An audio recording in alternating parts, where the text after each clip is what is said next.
Okay, students, you are heartily welcome to Sekhaut English classes. Today in the class, I will discuss noun as a part of speech. Part of speech. So I will discuss the part of speech in a sentence. How to use part of speech because it has a great role in forming a sentence. So try to understand the role of part of speech. अब पहले बात करते हैं speech क्या है और ये कैसे कैसे आपका फंक्शन करती है। तो देखो सबसे पहले अब हम इंग्लिश नहीं पढ़ रहे, यहाँ पर हम लैंग्वेज की बात करते हैं। एक बार कोई भी लैंग्वेज का ओरिजिन होता है तो समझिए कि एक कोई लैंग्वेज है, हजारों साल पहली लैंग्वेज है। लैंग्वेज ऐसे थोड़ी आई अस्तित्व में, didn't come in exist as it is now. तो क्या हुआ होगा कि लैंग्वेज है तो लैंग्वेज के अंदर जैसे साउंड्स तो निकलती ही होंगी ना, आवाज तो आती है, ठीक है, साउंड आती है, स्पीच की साउंड। तो इसके बाद में जो है साउंड के बाद में उनको लेटर्स में फीड किया होगा, लेटर्स ABCD जैसे इंग्लिश के। और लेटर्स के बाद में दो चार लेटर्स को मिलाकर के वर्ड बने होंगे, ठीक है, वर्ड बन जाएंगे। जैसे स्पीच बन गया, पार्ट बन गया, नाउन बन गया। वो वर्ड बन गए तो इसके बाद में वर्ड के एक बार हमें एक पॉइंट करना अफिक्सिज का। अफिक्स होते हैं प्रीफिक्स एंड स्फिक्स, प्रीफिक्स एंड स्फिक्स, ये वर्ड अफिक्सिज होते हैं। और अफिक्सिज के बाद में सेंटेंस बना होगा, ठीक है। और सेंटेंसेस के अंदर आपके noun, pronoun, adjective, verb, adverb ये होते हैं। तो पूरी English, the whole English depends on noun and verb. इन नाउन का अर्थ है किसी भी चीज का नाम, name of anything is called noun, and verb means action, action और स्टेट ऑफ एनीथिंग। तो नाम और काम हो गया ना, तो ग्रामर नाम और काम पे चलेगी। अब मैं इससे पहले मैं आपको साउंड, इंग्लिश की साउंड के बारे में बात करता हूँ।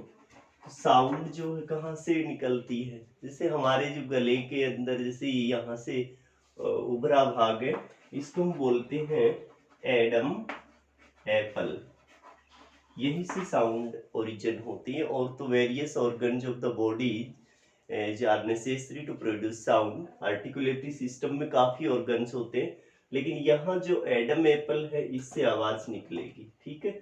अब साउंड भी जैसे हमारी साउंड जो निकलती है, तो वो साउंड जो है एक तो जैसे हल्की साउंड होती है, जैसे आप शॉर्ट और लॉन्ग, लॉन्ग साउंड और शॉर्ट साउंड होती है।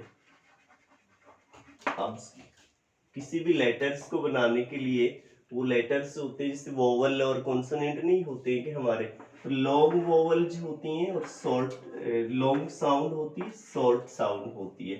जैसे इंग्लिश की साउंड्स के अंदर हमारे को लेटर्स कितने होते हैं इंग्लिश के, 24।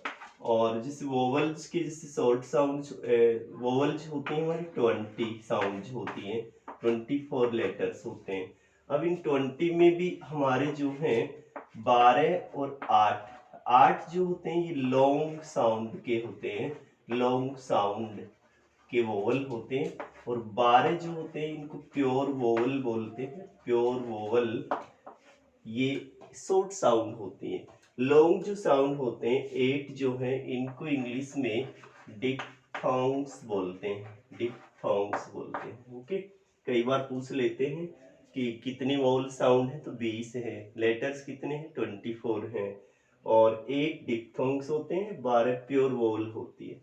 अब इन 20 और 24 से लेटर्स बन गए आपके, तो तुम कहोगे 26 ही अक्षर होते हैं, 26 लेटर्स होते हैं इंग्लिश के अल्फाबेट में। तो लेकिन ये 20 और 24 साउंड जो है इनके मिक्सिंग जब आप करेंगे, mixing up of these 20 vowels and 24 letters make 26 alphabets of English, okay.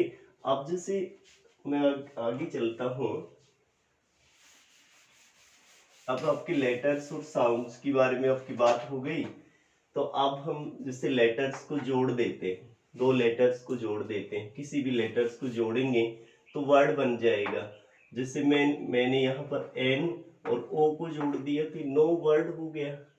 ठीक है, अभी इस नो में मैंने नोम लिख दिया, एम ई जोड़ दिया, अब आप फिक्सिस जुड़ गए। ठीक है, अब जैसे देखो एक वर्ड बना दिया हमने ब्यूटी। ठीक है, अब आप फिक्सिस जोड़ेंगे हम, तो यहाँ पर ब्यूटी फाई कर दो, वर्ब बन गई। अगर आप ये कहो कि ब्यूटी फुल कर दो, तो अफिक्सिज और प्रीफिक्स और सफिक्स, प्रीफिक्स पहले लग जाएंगे और फिक्स बाद में लगते हैं। जैसे ब्यूटीफुल हो गया ब्यूटीफाई, तो फुल और फाई यहाँ पर आपके फिक्स हो गए। तो हर वर्ड के फिर सेंटेंस बनता है। अब देखो मैं आपको पहले एक बार एक सेंटेंस लिख करके दिखा देता हूँ।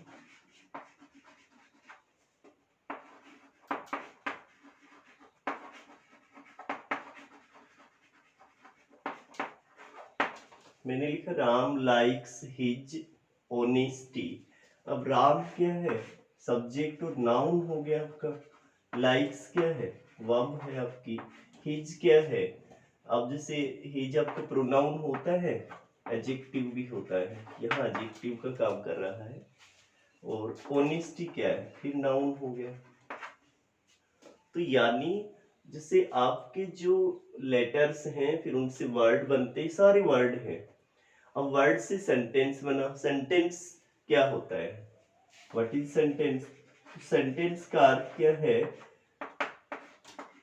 एक group of words that give जैसे कंप्लीट सेंस, पूरा सेंस दे वो सेंटेंस होता है।